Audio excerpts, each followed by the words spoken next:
Good afternoon, everybody. Thanks so much for being here with us. We are thrilled to be celebrating an exciting panel of trans voices in honor of two really wonderful books. So today's conversation is called We Want It All, Trans Stories for the Future We All Deserve. And we're joined by three folks who I'm really excited to introduce you to. First, to my right is Andrea Abi-Karam. Andrea is a trans Arab American punk poet, performer, cyborg. They are the author of Extra Transmission, which is from Kelsey Street Press, a critique of the U.S. military's role in the war on terror and villainy, from Nightboat Books, September 2021. And with Kay Gabriel, they co-edited We Want It All, an anthology of radical trans poetics, also from Nightboat Books, which we are celebrating here today. They are a Leo, obsessed with queer terror and convertibles, which is why that was their contribution to our chat, to find out what sign everybody is, which is our favorite, we agreed, our favorite queer icebreaker. So feel free, if you've not put your sign in the chat, we would like to know. It's very important so that we can move forward together. And they're joined by their co-editor, Kay Gabriel, who is a poet and essayist who lives in Queens, New York. So welcome, Kay Gabriel. We are also here with Zeyn Joukhadar, who is the author of the Stonewall Book Award-winning novel, The 30 Names of Night, as well as The Map of Salt and Stars, which won the 2018 Middle East Book Award and was translated into 20 languages. His work has appeared in Salon, the Paris Review, the Kink Anthology, and elsewhere, and has been nominated for the Pushcart Prize. He is a member of the Radius of Arab American Writers, RAWI, a Peri Plus collective mentor, and was the recent guest editor of the Queer Plus Trans Voices issue of Mizna. So welcome to you, Zeyn. We're thrilled to have you here as well. We know we got many of your fans have already weighed in about how important your books have been to them. So I'm going to go ahead and get out of the way. But before I do, I want to remind folks that at any point during this conversation, you can ask a question by clicking this Ask a Question button down at the bottom center of your screen. I'm going to pop back up about 2/3 of the way through the event and share your questions with our panelists. So please don't be shy. We really want to have a raucous conversation. So ask whatever you want, and we'll get right into it. So welcome to the three of y'all. It's been a rough week, rough couple of weeks for trans folks, and I'm really, it's important to me that we honor trans joy and trans messiness and trans goofiness and all the other things aside from just either visibility or death. So I really love that all three of you in various ways bring that to your work. So thank you for making our stories more complicated, and thank you to everybody who's watching today.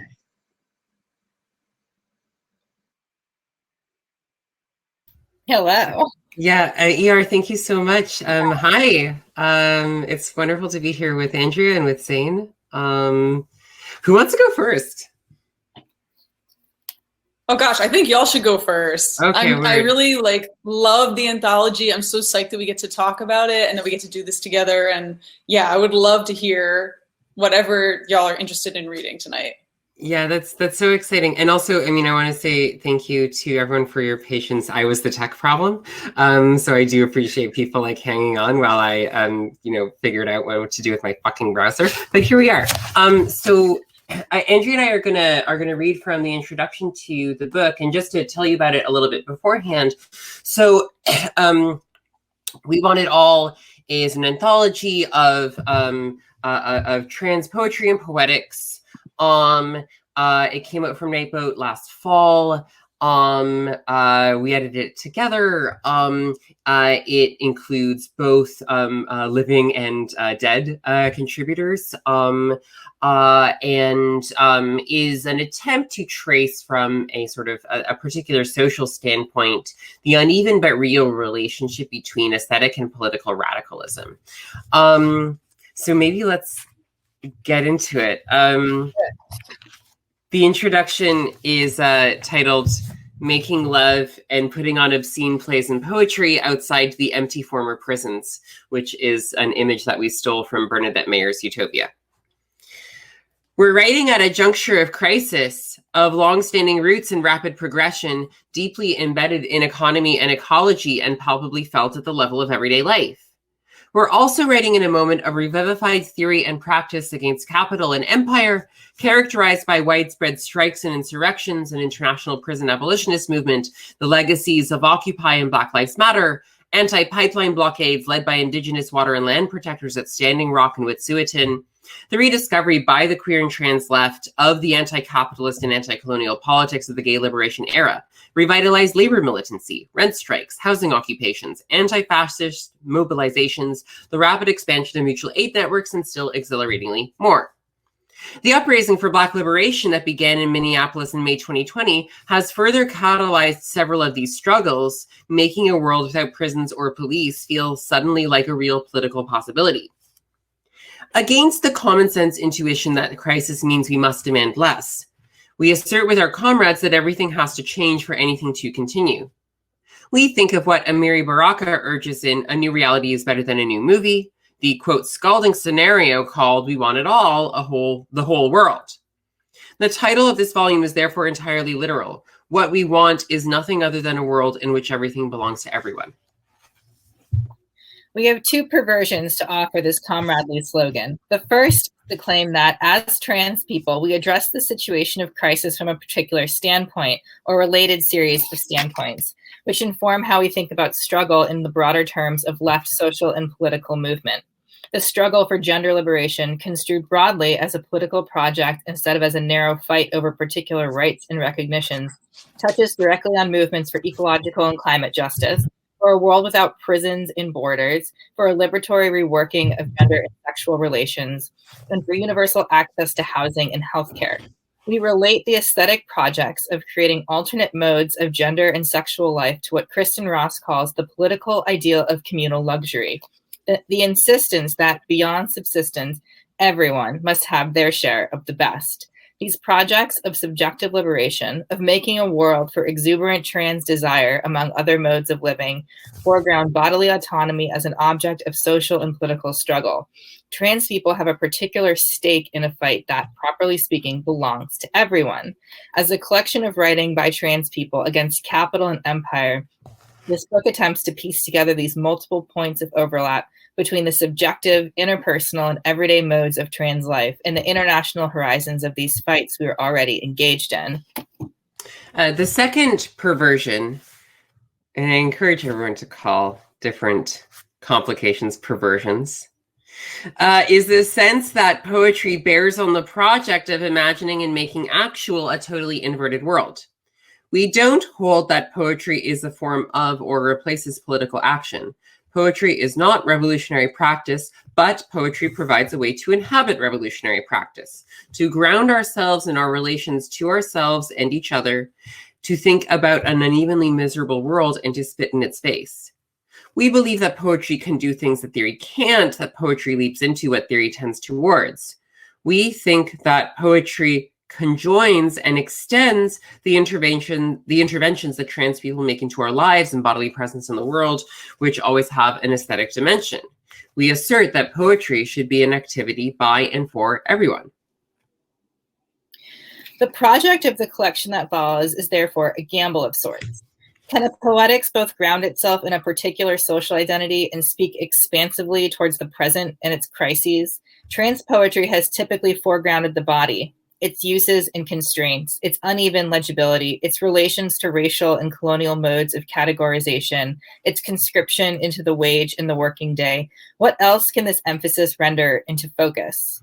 How does a trans poetry translate itself across borders and languages, or account for the colonial conditions of its own emergence? What modes, beyond and together with agitprop, are capable of forcing an encounter between the ideal and the actual? In asking these questions, we're attempting to refuse in advance the imperative of representation that the publishing industry places on trans literature. It was Trans Day of Visibility earlier this week, so let's think about that. Since the so-called tipping point, opportunistic publishers have attempted to instrumentalize trans writing for profit. We're asked to transform even a brutal personal experience of abjection into titillating narratives for bourgeois readers eager to consume stories of trans pain. This process more or less represents how capital turns the precarity and violence of trans lives into cultural commodities. Tourmaline, Eric A. Stanley, and Joanna Burton, in their book Trapdoor, call representation the trap of the visual. It offers, or more accurately, it is frequently offered to us as the primary path through which trans people might have access to livable lives, end quote. Against the trap of representation and against the conception of trans literature as a self-interested discourse narrowly focused on securing the rights and recognitions of the state, we aim in this volume to assemble a trans poetics that both addresses and articulates itself beyond the confines of our own lives.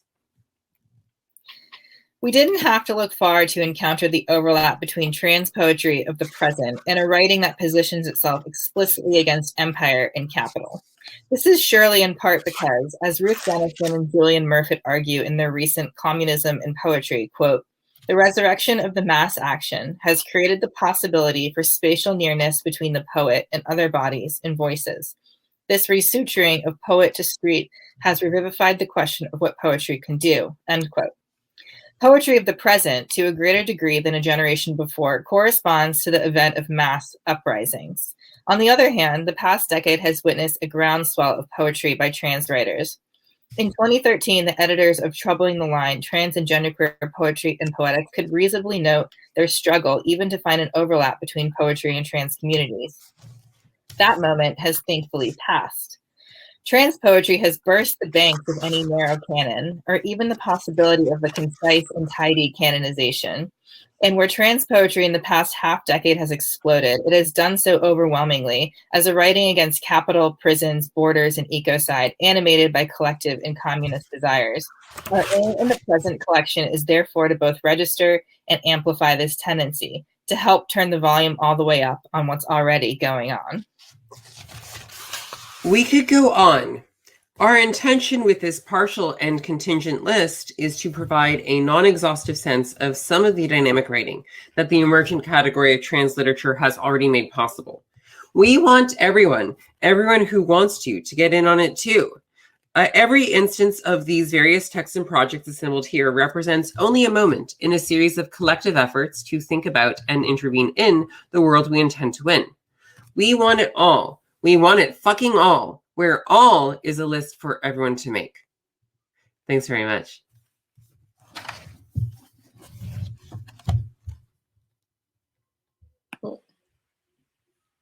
Okay, I'm not muted anymore, right? Technical issues abound. No, I love that intro so much. That was the best way to start this out. I love We Want It All so much.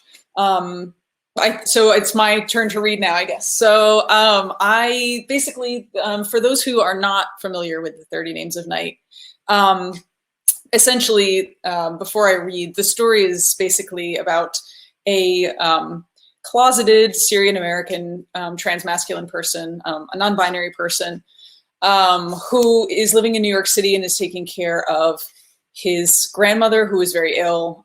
He's very sort of isolated and estranged from a lot of friends and loved ones at the start of the book.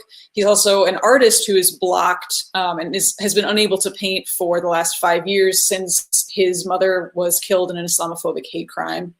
And so he is in trying to sort of feel closer to her after her death. He starts looking into the history of this Syrian-American bird artist because his mother was an ornithologist who was obsessed with this artist. And this bird artist named Zeyn disappeared famously in the 1940s, and no one knows what happened to her.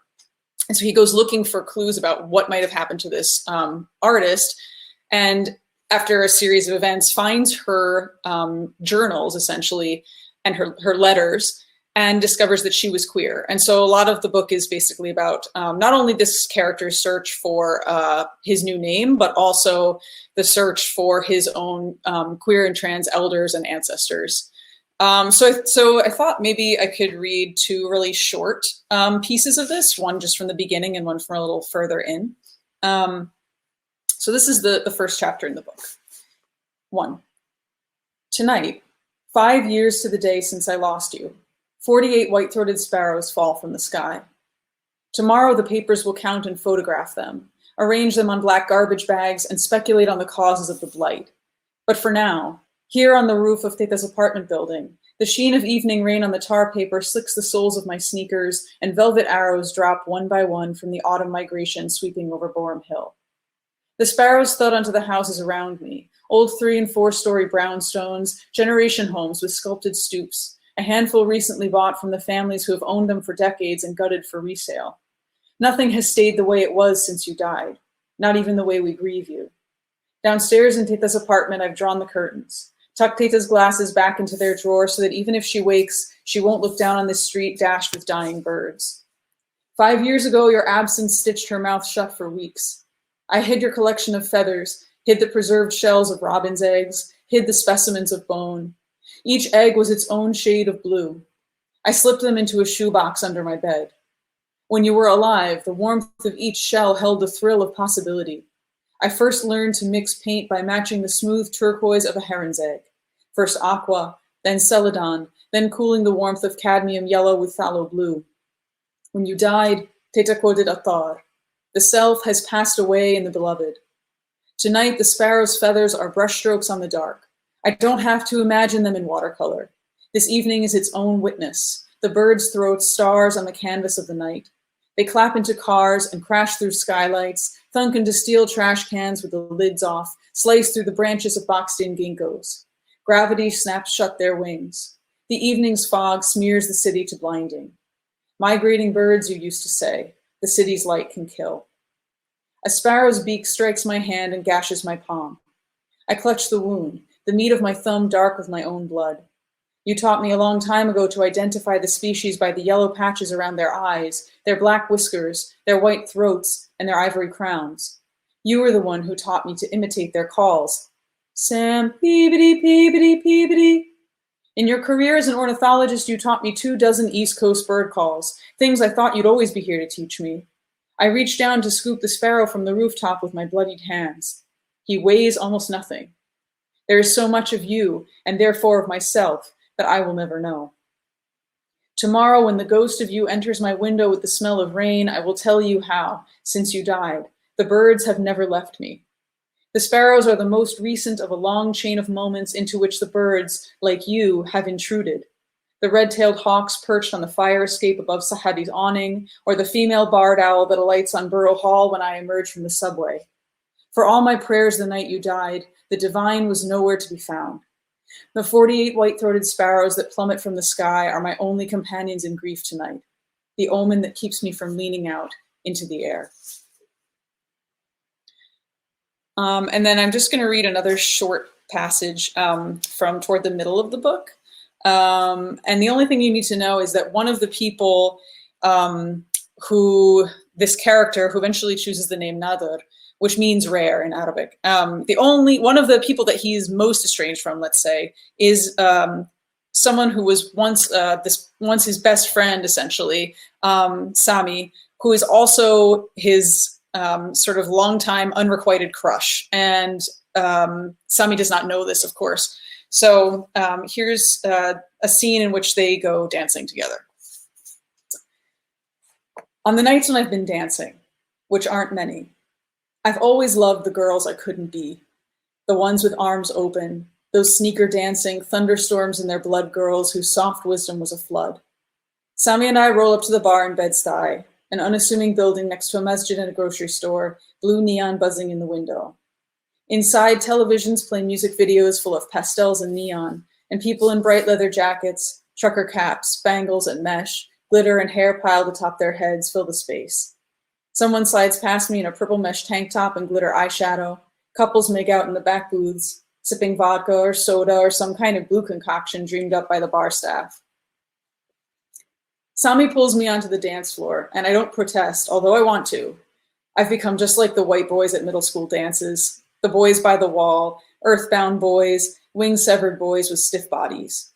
There is nothing behind the door in my chest that should uncage the kind of feminine softness I should have, the kind you told me would settle into my chest and my hips. It never did. I don't dance, I yell to Sami above the music. Dancing is a myth, Sami says. Sami dips his chest and lifts his hands, And he is not dancing, but trying to fly. He is testing his body in the wind, feeling the weight and breadth of it. My heart is a new bird throwing itself against the space he is taking up. There are no long-legged white girls around us, no pale, over-cologne boys snicker flirting with the bartender. Instead, all around us, there are brown and black bodies marked with glow paint and tattoos. There are micro minis and leather short shorts and calf-length dresses and pleated faux silk atop unshaven legs. There are bodies with breasts, with thighs, with scars, with canes, wearing high heels and wearing high tops. Large bodies, small bodies, bodies that twirl and shake and fill the room. And no, this is not dancing, but a becoming of winged creatures. The DJ turns the music down and the room stills to listen. Even over the bass beat, the sound of the Asha Azan next door is loud enough to make itself heard. The DJ has lowered the music out of respect, so that the call to prayer becomes part of the music. The room continues to dance as though this is simply another rhythm to move one's body to. Once, a friend of yours from Marrakesh played us a recording of the Azan from the streets of the old Medina. She said it reminded her that no matter what she was worrying about, life was fleeting, and one day none of the fears that plagued her would matter at all. I always liked that about the Azan, that a sound could both remind me that I was going to die and comfort me with the reminder that I was still alive, that it could remind me of the ways my ancestors touched their foreheads to the earth, that a single sound could tap that ancient place in my bones and make it sing like a plucked string. The last time I went to the masjid with you is as alive as though it's still happening. It is Ashura and I'm fasting. It is a hot day. I put on my abaya, wrap my hijab, walk with you up the stairs to the women's room. I take off my sandals and set them in the cubby. Inside, the carpet meets my hungry toes. The women burst into the room like eagles, faces bright, their abayat emerald and night black and pomegranate, and half of the women who greet me look like Teta, like the woman I am supposed to one day become. Assalamu alaikum, we say to each other as women arrange themselves in rows for prayer. Wa alaikum assalam. We recite and bow our heads and turn to our angels on either side. And then the day is gone. And we break our fast behind closed doors where teenage girls whip off their hijabs and laugh, sequester themselves from their mothers, tell dirty jokes, oil their fingers with turmeric chicken. Bismillah, we say, and eat until we are full. In those days, as out of place as I felt in the world, I would have dared anyone to tell me we were anything less than our own feast. I haven't prayed since the day they slid you into the earth. Your grave faces a copse of pines that separates the cemetery from the homes of rich families who don't want to see the dead and the grieving. We buried not a person, but a continent that day. We're made from clay, after all, aren't we? And underground springs and threads of copper run in our veins. When this country asks me where I'm from, they aren't asking for the city on my birth certificate, but whose earth is in my blood. Then the Azan is over and I'm swimming in the music. I paint the space around me with my body.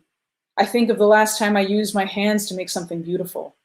As long as my body was not for myself, I stopped allowing myself the luxury of wanting. But here in this space that smells of sweat and sage and cigarette smoke, anything seems possible, even desire. Sami curves his back, his knees, his neck. He is beautiful, and I am still in love with him, and this is not a mistake. I bend and untangle and step out of my body.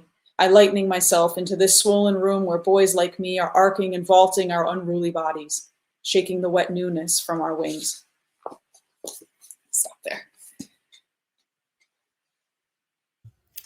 That's so beautiful, Zeyn. Oh my God. Thank you so much.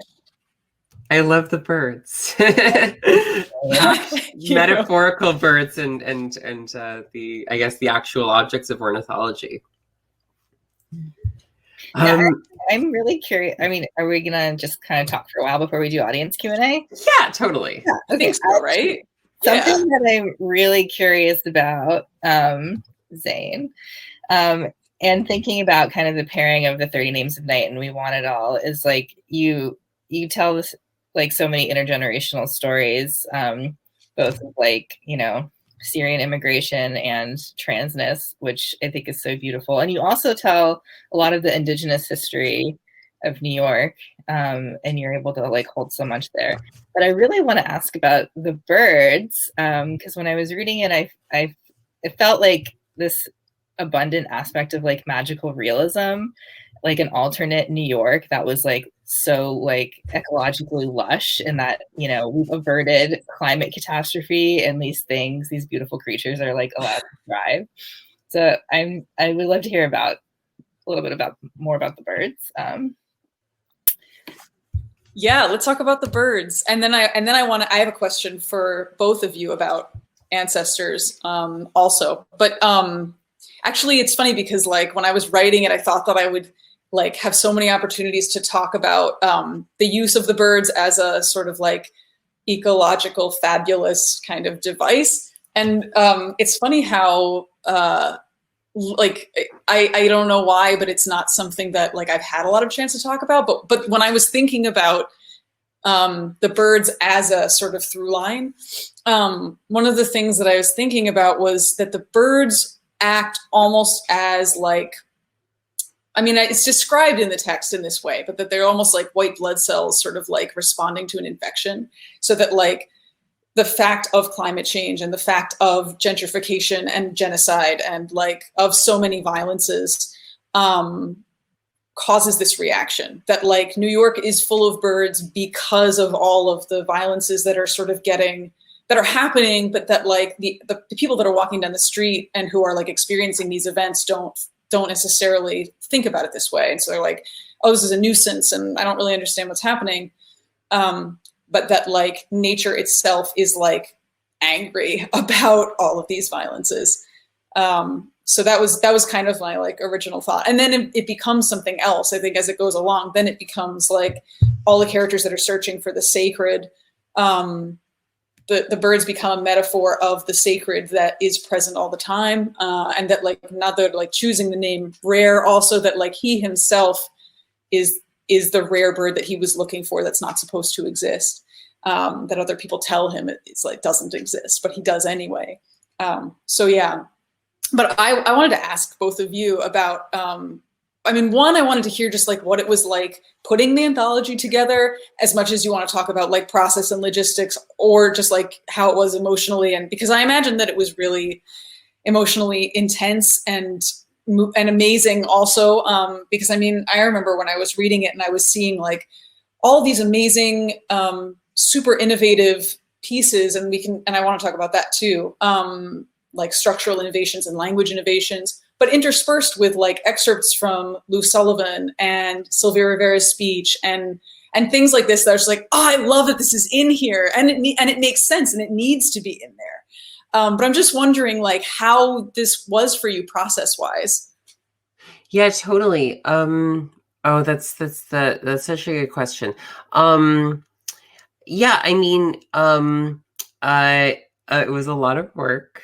This is for anyone, you know, who's sort of listening along and is like, I'm really interested in making an anthology. Like, it is a fuck ton of work. And we were warned, like, yes, yeah, we were warned that it was going to be a lot of work. Yeah, we did have this call. So in the intro, we mentioned Troubling the Line, which Trace Peterson and T.C. Tolbert edited was published in 2013. And we had a call with TC before we got started, and he was like, good luck, basically. I mean, in a very... Don't rush it, take your time, it's going to be a lot of work, it's okay. Yeah, he was really encouraging of like basically patience. And I think that's definitely something that I took away from it. Yeah, I don't know. Andrea, what do we have to say about our process? I mean, even though it was a lot of work, we turned it around actually really quickly. We did the call for submissions, the public call for submissions in 2018, the summer, like the late spring summer. And we also did some like work solicitations to like writers we like were hoping to include. And we were also looking into the states that Zeyn mentioned. And then we really began doing like the close reading in the fall. And Kay and I just met up every week at various like cafes and gay bars for hours. And we would read the submissions beforehand, and we get together and like reread them together, and then, you know, debate until we were satisfied with what we decided. And we didn't agree on everything, and we had these kind of amazing conversations and debates about stuff. And I think we received close to 400 submissions. And so it was a lot of reading. And, I think our page limit for submissions were 5 pages. People often ignored that completely and like 20 pages. We're like, why? So annoying. Even when it was good, it was like, oh, come on. Yeah. And we had a spreadsheet. Like, Kay is very organized. Kay made this amazing spreadsheet. We just met in person, and I'm so grateful that we were able to do it in person. Like, I think it would have been really challenging to do it remotely. And we were able to meet in person and do it. And, we had to chase down some estates. But early on, when we were conceptualizing the framework of the project, we knew that we wanted to include contributors who were no longer living. That was really important to us, and I'm so glad we did. Zeyn, it sounded like it really resonated with you. It's interesting to hear that it really resonates with people in general, and that that really warms my heart.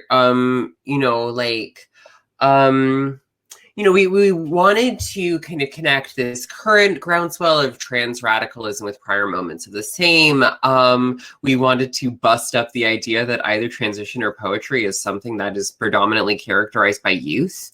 Like the idea that being trans is a young person thing, or that writing poetry is a young person thing.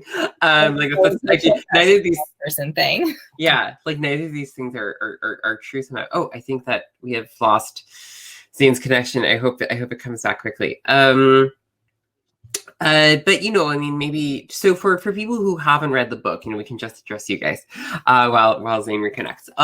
So there are cool word. Thank you, ER. Appreciate that.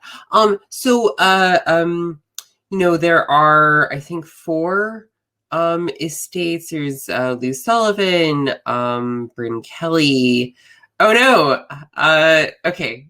Zeyn is here. Great. How do we get Zeyn back as a panelist? Okay, great. Someone's working on it. Love that. We are for being the tech wizard. Period. Yeah. Truly saving the day. Doing the most. Oh, great. Wonderful. Yay! Hi. Welcome back. Yay! Love that. Great. So Lou Sullivan, Bryn Kelly, Sylvia Rivera, Leslie Feinberg, and there were a couple more that we and then also there is Andrea, do you want to talk about the illustration for this piece? For this piece, illustration by this tattoo artist and illustrator, Nico Gogin, who passed away suddenly in 2019. And he was a good friend of mine, and we had originally been talking about him potentially designing the cover. And so he wasn't a poet or a writer, but we really wanted to include his work in some way because he had originally been part of the visualization of the project. Yeah. Well, and it becomes a way to understand, especially at this moment where a lot of our lives are variously interfacing with grief and loss at a different pace and on a different scale from, I think, what many people, not everyone, but what many people were used to. Sort of acknowledging the kind of continuation, right, of the past in the present. The sort of and this became a way of putting these things together. And then often, they're not always about poetry, but they often are. The Bryn Kelly essay is about Adrienne Rich and the death of Adrienne Rich. And then she turns it into a very beautiful meditation on the difficulty that young and older queer people have of talking to each other. And she says, basically, get over it. Very nicely. She's like, we can extend patience to people who do not share our modes of talking to each other. And she heavily implies that she means that for 20-somethings. So that's important, right? We included Letter to Teresa, which is the opening to Stone Butch Blues by Leslie Feinberg, which is a letter and something that we're really excited about as a form. And we include a lot of contributions in is the epistolary form and collaborative work and letter writing. We are famously hot for epistolary poetry. We're in the news. That's where our two books like play very well together too. Like, yeah. I love epistle. I mean, obviously, I love it. So it appears I have an entire second timeline that's just like letters. So I love the letters. Oh my god. Yeah, where do we go? Should we talk about like structure? Because I'm a big structure nerd, and so there were a lot of things in the anthology that got me super excited. I mean, I was like, I remember as I was going through when I was reading my. Unfortunately, I couldn't get a physical copy, and I'm in Italy. I've been stuck in Europe since the start of the pandemic. My partner is Italian, and so I was here, and then I couldn't come back. Yet I will come back when I can. But as I was reading, it's like I was going and I had the PDF, right? And so I'm like, oh, I hate PDFs. But then like on my screen, I'm seeing what people are doing with structure. And I'm just like, holy can we swear on this? I guess, holy shit, like this is ridiculous. This is so cool. And so, yeah, like I think I guess looking back, I'm like, oh yeah, well, I mean, this is like part of what radical means is that like people were completely taking apart what a poem was, for example, or like what our expectations might have been, reader expectations might have been going in.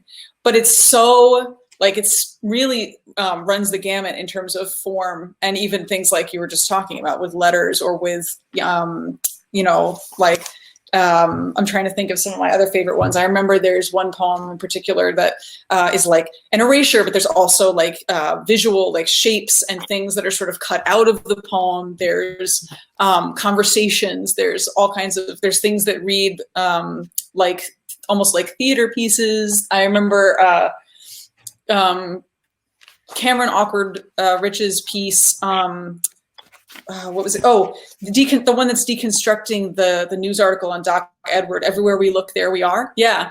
There's just so, I mean, I could go on and on, but there's so many innovations in the book on the level of structure and intervening on the level of language that I just really loved. And so, yeah, so like being a structure nerd, I was just wondering like, if you want to talk about that part of it, if that was something you anticipated from the get-go or something that like appeared as you were looking at the submissions.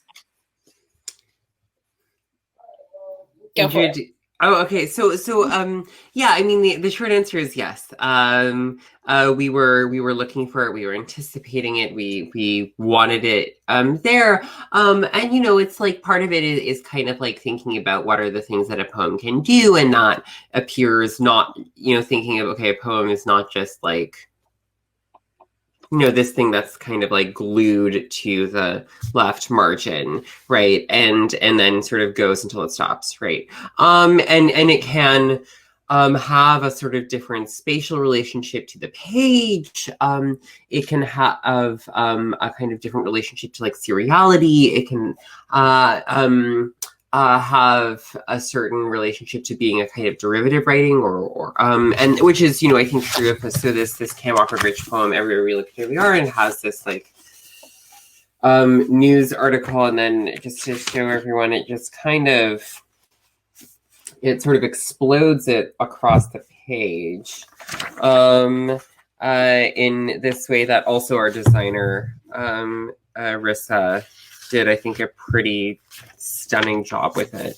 That it also like and it takes this like really narrow representation of someone's life, as some kind of transmasculine figure who's arrested for and held for 30 days for wearing men's clothing, and it just like inhabits this person's story in a way that is sort of animating. It invites a kind of a different sort of historical presence. So that's a really good example. And I mean, I love these pieces by Nat Raha. I love those. Yeah, right. Which are, it's these sort of like, I mean, I think one of the things that Nat is very interested in is the like, relationship of trans liberation to certain forms of like political subjecthood, and how that, you know, is subject to being co-opted by the state. So I love her kind of like the shit that she does with the triangles here. I think that's like, yeah, it's snippy in a way that I really admire. You know, I mean, we can go on, but a lot of people are doing stuff with like various kinds of like shape. Ari Banias has so okay, for who maybe people in the audience don't know this, Adrienne Rich, the poet, was among other things the dedicatee of Janice Raymond's book The Transsexual Empire, which, you know, is sort of an infamous book of like anti-trans theory, written in 1978. And the dedication is basically like Adrienne had the idea and I wrote the book. I mean, it's pretty blatant. And I'm not like a kind of cancel Adrienne Rich person, although she's not like my favorite. I just think that, you know, among other things that we need to reckon with about her, she was a socialist. That seems very important. That's often written out of her history. And she, you know, important, you know, like lesbian Jewish poet, and she was like very transphobic. So these are just all of these things were true. I think that we need to like just sit with that. I think that we can sit with both the fact that she was like a socialist, and we don't talk about that, and we can talk about the fact that she was like a major transphobe, and, you know, whatever. These are important. Anyways, Ari has a bunch of like kind of concrete poems. This is called Acknowledgements, and it starts with, Adrienne Rich has been a very special friend and critic, and a kind of, I mean, again, I guess that's kind of a different triangle, which you can also extrapolate certain, I don't know, like, you know, how he's like bouncing off of like a certain feminisms and their particular use of like symbol and image in that. So the answer is yes. We were thinking about this like constantly. Yeah, I would love to hear, Zeyn, if you talk about some of the structure of the 30 Names of Night, because it's so impressive. There's the timeline of Nadir, there's a timeline of Layla Z, there's the letters, and in addition, like other types of like history and experiences woven in. Thanks. Yeah, I mean, this is a book where I like went back and forth on the structure a lot as I was revising.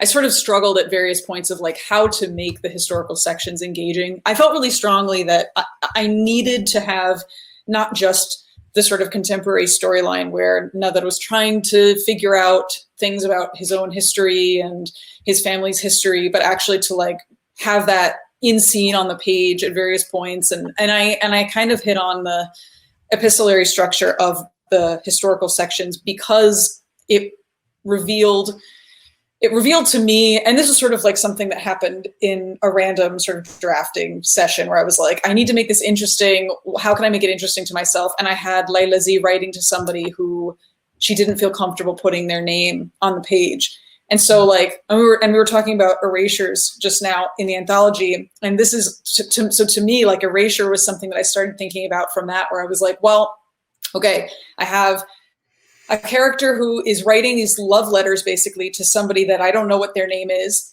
And I won't like give any, in case people haven't read it, I don't want to give spoilers about who that is, but it's eventually revealed who the love letters are written to, and it's relevant to the contemporary story. And I have a character that, you know, doesn't have a name, is not named until like 3/4 of the way through the book. Mm-hmm.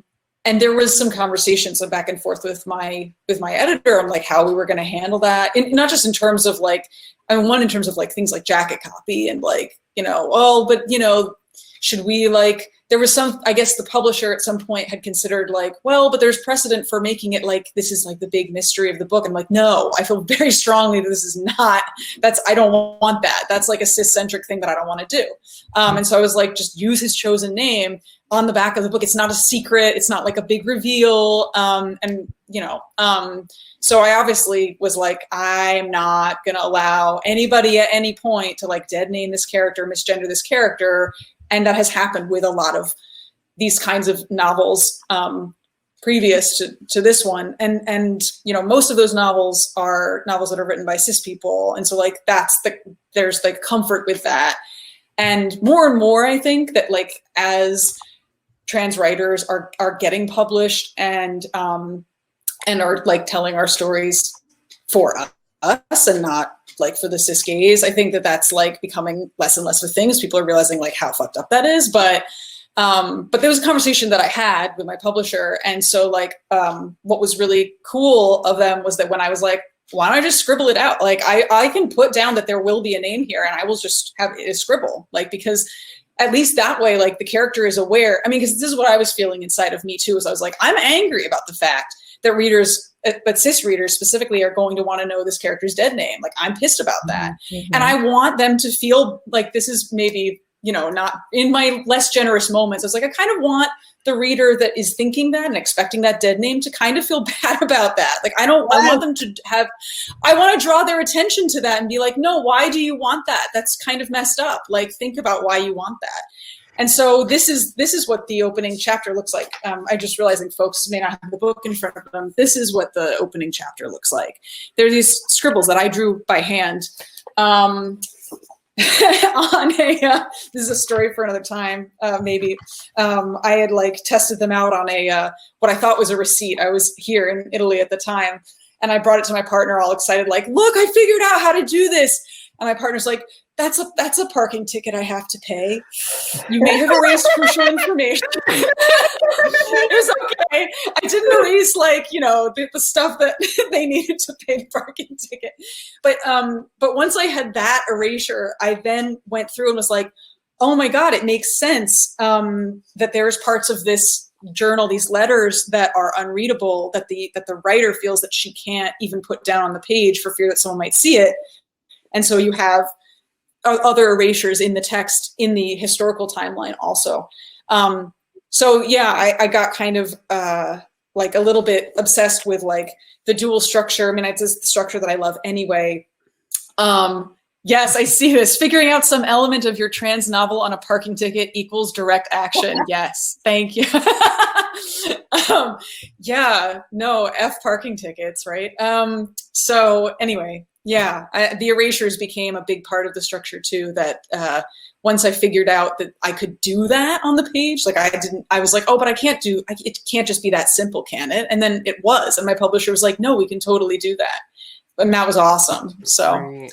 yay. That's beautiful. I love that so much. I mean, it's, that thing that you say about like cis people, like kind of cis reader who, it's similar to what we were talking about in the intro for We Want It All, right? It's like they're looking for the spectacle. They really are. They want they want that kind of gratification of going like, and whether it's like, oh, this is such a gross form of life kind of spectacle, or it's like I just want to feel so bad for you, kind of thing. Or I want to, so please furnish me with all the materials so that I can tell this story about like, your like coming to authenticity. I mean, I'm saying this all in scare quotes, right? Like shit like that. That's, I think it's very important to antagonize that, because those are those are demands about narrative and writing that restrict people's ability to live, that open people to certain forms of scrutiny, that require trans literature to satisfy that like really intrusive readerly impulse, and it prevents us from, it makes us have to defend ourselves as if somehow the like trans literature was a moral project, and it's not a moral project. You know, it might be political, but it's not about anybody's beautiful soul. It shouldn't be about like, you know what I mean? That's not it, right? And people who are like, I'm looking to this thing to read this thing to like, you know, humanize or whatever. It's like, fuck off. Like that is not an interesting desire to bring to a book. Right. Yeah. You have that line in Absolutely. the about like not being interested in like, you know, providing stories of trans pain versus reader. It's like, we want to talk about like desire and abundance and sex and friendship and like kink and, you know, revenge fantasies about murdering cops. Like that's what we want to do. We want to have fun. Yeah. Well, I mean, there's that. And it's like, oh yeah. And we will also talk about like, you know, immiseration and you know, like and incarceration and policing. Like we'll talk about this shit, right? But not in this way that like individualizes pain. Not because pain is not experienced on the individual level. Of course it is, right? But because like, you know, if people want to like cry about like a beautiful, difficult trans life, they can watch Cillian Murphy in Breakfast on Pluto. For instance, a forgotten Cillian Murphy role in which he actually does a pretty good job. He's really hot as the trans woman. This is bad. Cancel me. No, I like it's not good that he plays the role, but it's like he's actually really good. But, you know, like it shouldn't happen, right? It's definitely being written for somebody to go like, oh, you know, she had a hard life. Like, fuck you, you know? That's not. I feel like that's a good answer. She had a hard life. You know, we all have hard lives. Like, fuck you. Fuck you. Can be true, but like that's not like what I want to be in the center of how people talk about my life. Yeah, totally. Right. Totally. Do we want to take some questions? ER, do you want to come back on and join us and then moderate some questions?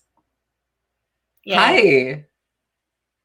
Hi, this is so wonderful. I kind of just want to watch y'all keep talking, but and you know, we encourage folks to keep asking questions. So we've got one in the chat, and I have a few for you.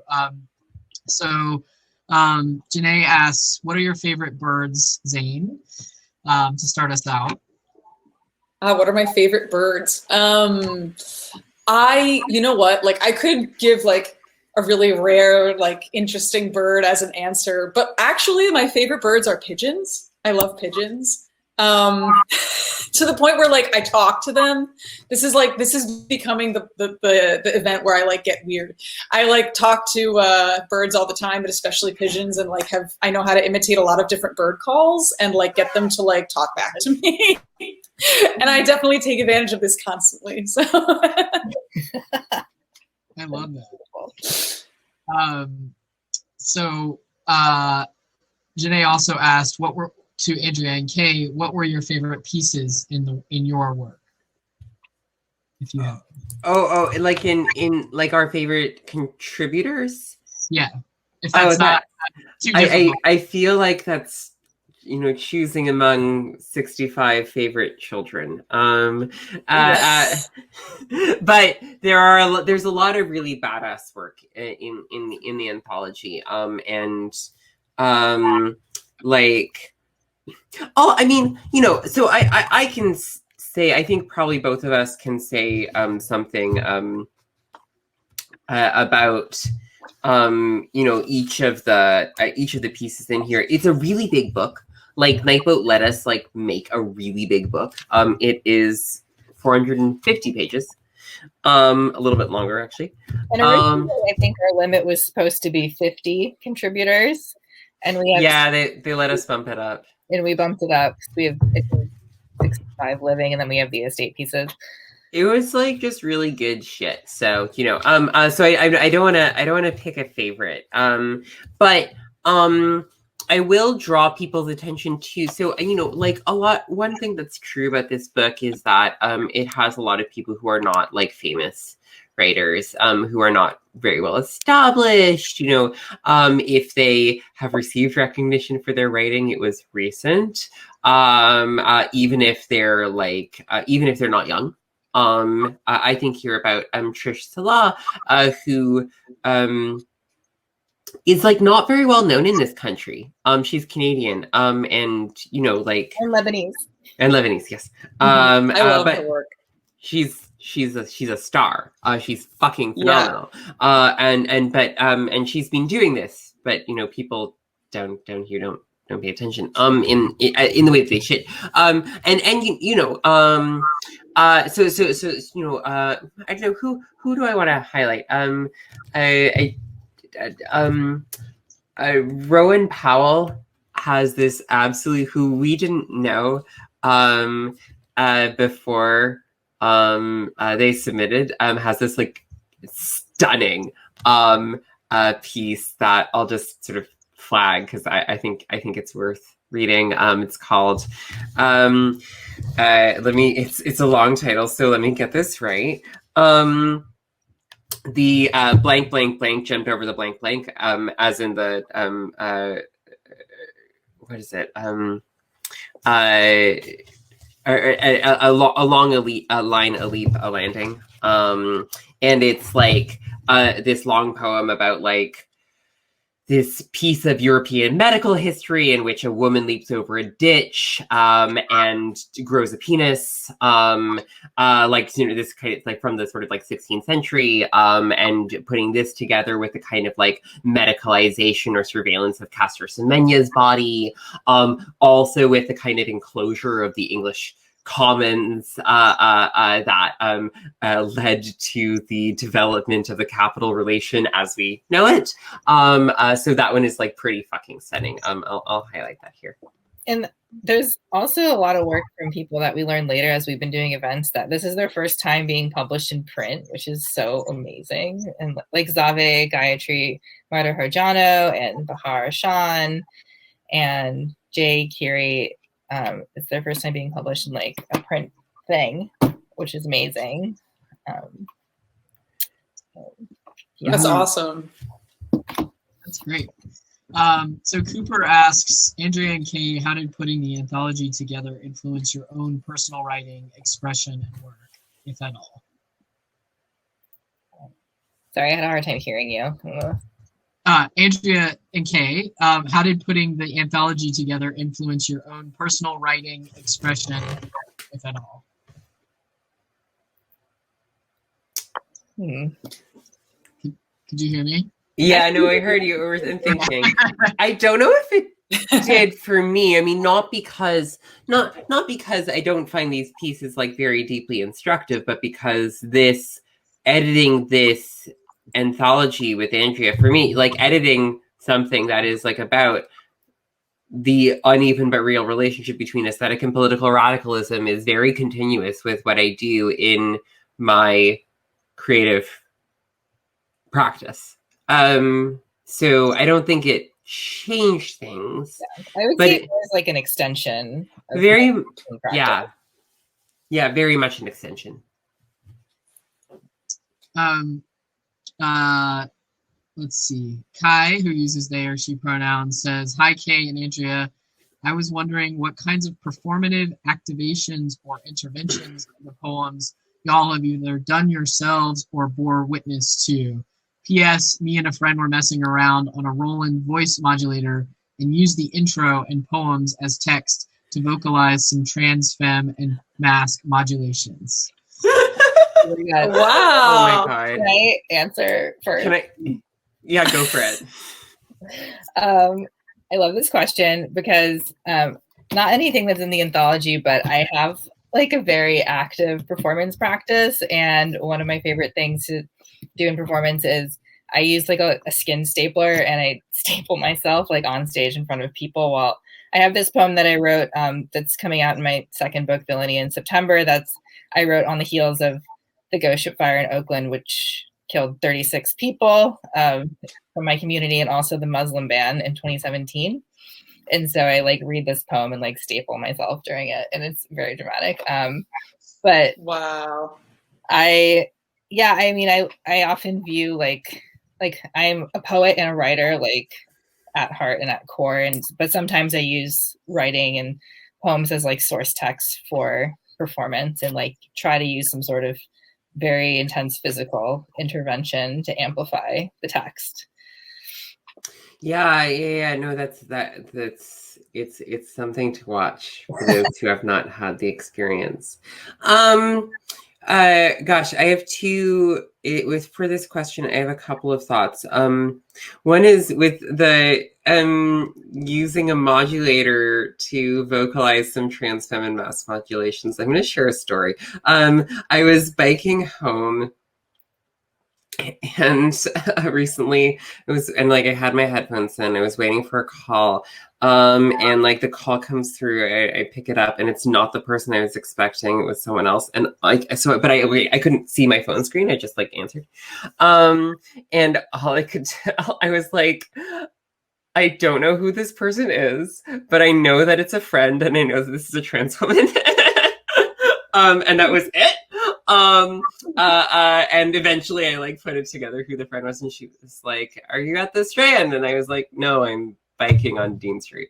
And then I put it together after about like 5 minutes of like being in this conversation and like being in traffic and not being able to look at my phone. So gender is real. Sometimes ruinously so. Performative activation / interventions. Nat Raha, actually, the author of those like kind of like sort of the collage triangle poems, and she has a lot of really beautiful work in the anthology. I'm a Nat Raha stan, and she did an incredible virtual performance that included like various like kind of she was like messing around with her microphone, she was playing music. It was really quite transporting, and I admire people who are able to use the medium that way, which I don't think that I especially am with performance otherwise. Yeah. So I think that if folks don't have any other questions, my last question is, in some ways, both of these texts feel like they're in conversation with imperialism and sort of what do trans bodies have to say, or what are the possibilities of interruption that trans bodies and trans people offer to imperialism. And so I'm wondering kind of how conscious that was, and I mean, it feels conscious, obviously. Can you talk a little bit about like what are the possibilities of trans disruption of imperialism, and how hopeful is that for you? Zeyn, do you want to go?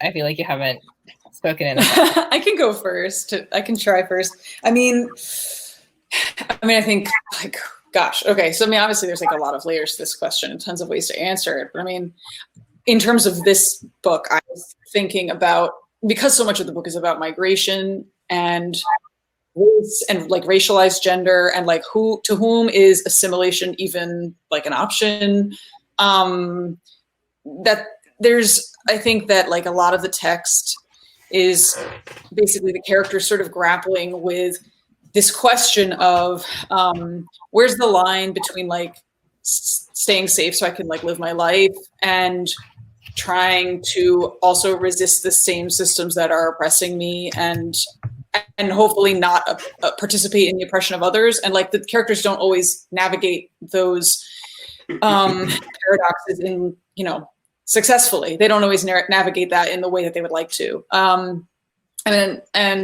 so I think that like for a lot of like my own research and thinking about the book, I was also, when I was talking, for example, to elders as part of the research process, listening to oral histories, thinking about like what it was like for people who lived in the neighborhood of Little Syria, where the book is partially based, which was mostly demolished in the late 1940s to build the ramps for the Brooklyn Battery Tunnel. There's 3 buildings remaining, but it's, you know, the folks, like, just there's a mass exodus out of that neighborhood as a result of those demolitions.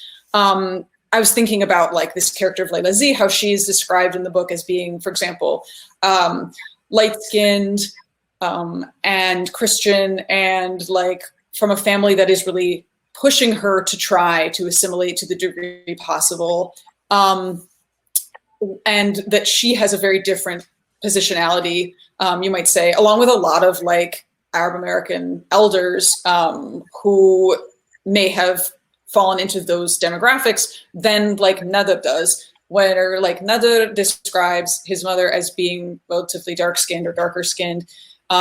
He himself is biracial, but has experienced and also witnessed a lot of racism and Islamophobia, and, like, because he is Muslim and, like, grew up in a Muslim family, like, the ways in which assimilation is even available to him and to, like, his family, his immediate family, his loved ones, his friends, are very, very different. And so, like, where in the book, like, in his narration, he talks a lot about, like, you know, like, genocide and stolen land and being anti-imperialist, and about, like, the ways that capitalism is ravaging his community and all of these things, like, that is very different from Layla Z's understanding in the 1930s in that section.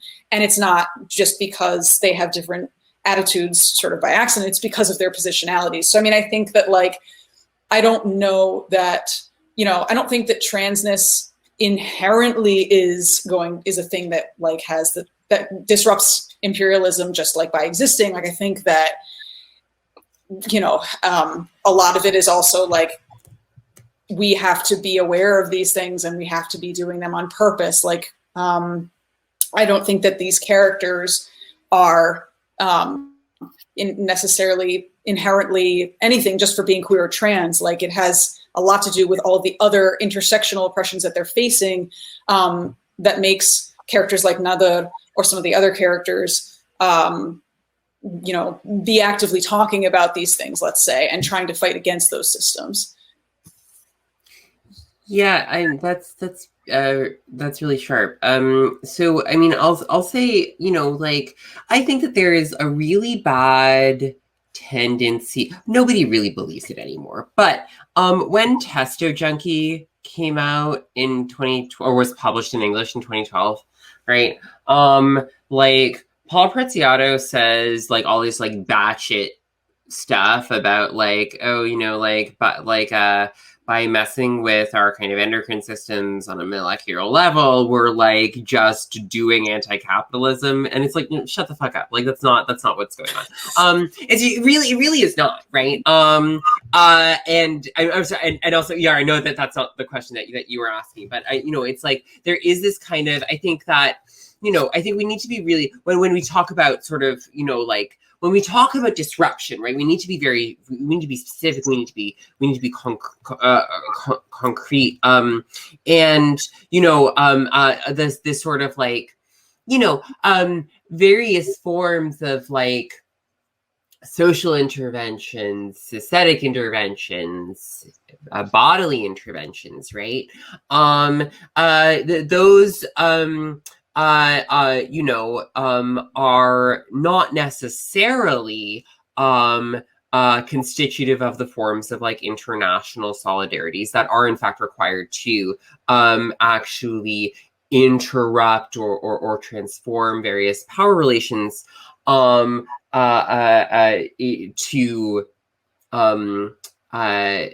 enable the self-determination of the global south, right? En masse, and which means of, you know, people and not just states, right? But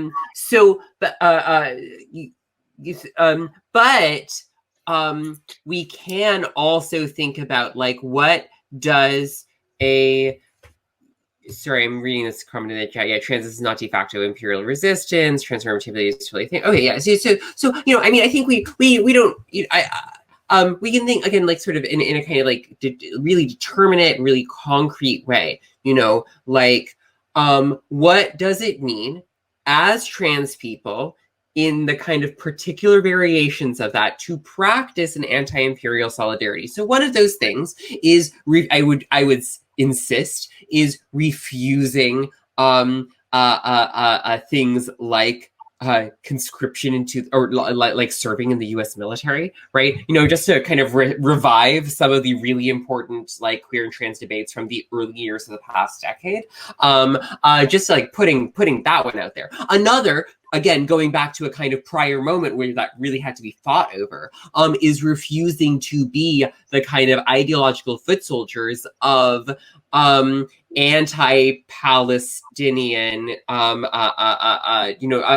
Zionism, frankly, in the kind of pink-washing way that, you know, like sort of like that apologists for the kind of settler colonial project of the Israeli state will sort of say, oh, you know, like it's so much better to be like queer and trans in Israel versus the occupied territories. Which, you know, like that is a tool of certain kinds of propaganda, and some people let themselves be the vehicles for that propaganda, right? So what would it mean, on the other hand, to build a kind of actually international like an actually international solidaristic movement for sexual and gender liberation that, you know, understands the relation of these things to other projects of self-determination. I'm thinking very much of you know, of a strain of thought coming from Jess Beer's work. That's absolutely true. Yeah, and I just want to add to everyone's brilliant comments about that it has to be a collective process, and there has to be like, you know, there has to be like mass action in whatever I mean like action in a very loose way. Like there has to be some sort of like, you know, groundswell of solidarity, as Kay and Zeyn both pointed out. And I'm thinking about, like, Kay and I had thought about a lot of this when we were thinking about the anthology, and like it's, you know, it's a huge collaborative effort, like bringing people together and so many people's works together. And also it's still like we didn't have illusions that it was going to solve any problems or crises. We know it's a book and it's important and it will hopefully change lives in some respect, but we are very aware of the fact that it's not enough, and you see that in the introduction. It has to, you know, revolution has to be, you know, you can't just be writing. No, it has to be a, you know, a total transformation of relations. I mean, the other thing I'll say right now is, you know, like, the various forms of criminalization, which sometimes precede. Various forms of criminalization, incarceration, detention, including immigration detention, which sometimes proceed by targeting trans people, right? But sometimes do not, often end up being really bad for trans people, right? And where does this manifest in, you know, in turn, so what is our takeaway from that for a kind of like internationalism? Working towards the abolition of ICE, for instance, and for an open border in the US. That is an anti-imperialism, right? That is an anti-imperialism that, you know, could be intentionally, could focus on the absolutely humiliating, degrading, torturous practices that ICE has for trans women. And not just trans women, right? So we can sort of understand like this kind of like particularity, and then also go like, oh, and that thing is connected to the forced sterilization of cisgender women in ICE custody. And that thing is also connected to the fact that the Biden administration has already deported 30,000 people. You know, like we are putting these things together, right? And we are doing that, you know, as organizers and activists and communists and also as trans people who do not believe that particular forms of, say, who like refuse the lie and who are working to attack and propagandize against the lie that certain more like humane forms of incarceration or detention, right, are good for trans people. Like that's the, that kind of like Kamala Harris sort of like asks your pronouns, well she locks you away, right? Like that shit, right? I mean, of course, when Harris was AG of California, she actually fought to refuse medical care for incarcerated trans people in California prisons. But then she ran for president, and she changed her tune, and she was like, "I'm Kamala Harris. My pronouns are she and her, and I'm walking you away." Like that shit, right? We need to refuse that lie, which is sometimes sold to us as like, oh, like we can. This is a good way to spend budgetary money, is to build like more gender affirming prisons or something like that. We need to protect people like Layleen Poyanko by building better. By building better jails, close Rikers, but build like 4 new skyscraper jails, like that shit. No, it's like, and so, like learning how, like the past, I would say sort of like maybe 25 years, I think has given us a lot of resources to refuse this particular lie, that this particular like kind of pro LGBT illiberalism, right? Or even the sort of like the liberal version of that liberalism. That's it. Sorry, that was long, but yeah. No, that was brilliant. Sorry, I didn't mean to cut you off, Zeyn. I just want to draw attention to the Sylvia Rivera piece in the Anthology. It's her speech, A Bitch on Wheels, where she talks about, as a trans woman of color being on the front lines of all of the fights. And then when the time came to like fight for like trans stuff, like there weren't enough people around her. And so also thinking about like how like solidarity needs to extend across, sexual and gender identities. Yes. Yeah. The one thing that I was going to, I'm sorry. I think there's a delay and I didn't mean to talk over you. I had like one thing that had popped into my head too about this, which is like honestly very similar to what everyone else had said, but that like Jasbir's work was brought up, and I often think of this one passage in Terrorist Assemblages that is basically talking about how like U.S. imperialism does often use like LGBTQ people here in the States who are of color or who are Muslim or like of marginalized faiths in general to be like, look, here you can be free and here you can be yourself, and uses that to like as a tool of like Islamophobia and Orientalism and xenophobia and a lot of other things. And so like I think it's also really important for queer and trans people of color that are like, or like folks in diaspora that are here in the States to just be aware that like we can be used to like play into those narratives and to not let that happen. Like you have to, and I think you have to be like proactively vocal about that. Like you have to be active about it, because it will be how do I say, like assigned to you as a narrative if you don't fight it. Yeah, and yeah, not letting ourselves somehow be the instruments of war. Unwittingly, right? Nobody picked this, but some people will go like, "Oh yeah, that's totally true," and then as you say, actively opposing that narrative. Yes, this is so. I'm so grateful for this analysis and the way it's threaded through all of your art. It's why I wanted to host this event, and it just.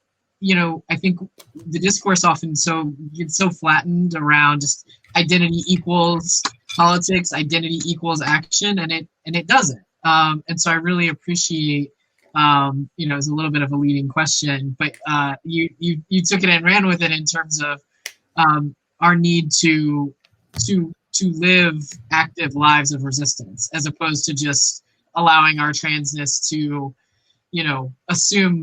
assume a political position, right? That actually much more is required of us in this moment, and therefore much more is possible. It doesn't have to be, a fraught or sad thing. It's actually a very exciting thing that once we stop just flattening our identities or making assumptions about those things, we get to imagine much deeper political alliances and engagements that I think are much more generative and could build much cooler stuff, much more liberatory things. So I really appreciate all of that, and it looks like we've got more great engagement in the comments. So I want to let folks know I'll be adding captions to this and putting it up on our YouTube channel over probably in the next 24 hours. So if there are people who weren't able to watch this, please be on the lookout you'll get an email at the email that you registered with the link to the YouTube link. So please share that one because it is more accessible and we want as many people as possible to get to watch it. And it does help us when you buy books from Charis because we are an independent feminist bookstore. I realize there is a rogue apostrophe here, but please buy our panelists' works from Charis by clicking this teal link. That will take you to these books. And also, we are a nonprofit, so we are individually donor sponsored, and what that does for us is it allows us to be accountable to you and in terms of things that you're interested in. So if you have $5, $10 that you can donate to today's work, it really helps us. And it keeps us from having to be homonormative in our approaches to grant funding and things like that. So when we are accountable to you, we get to do cool stuff that we all believe in. So I really am grateful to the three of you. I'm grateful for your work. I'm grateful for your analysis. And I'm grateful for this amazing conversation today. So I hope you all stay safe and well. I look forward to future work from you. So have a great rest of your weekend. Thank you so much, ER. And thank you, Zeyn. Thank you, Andrea. Thank you so much, ER. And Dartrisha also is behind the scenes, I think, and Kay and Zeyn and everyone for coming out. Thank you, everybody. It was so good to share the space with you all. I'm feeling very fed by this conversation. So thank you. Likewise. Absolutely. Okay. Have a great day, everyone.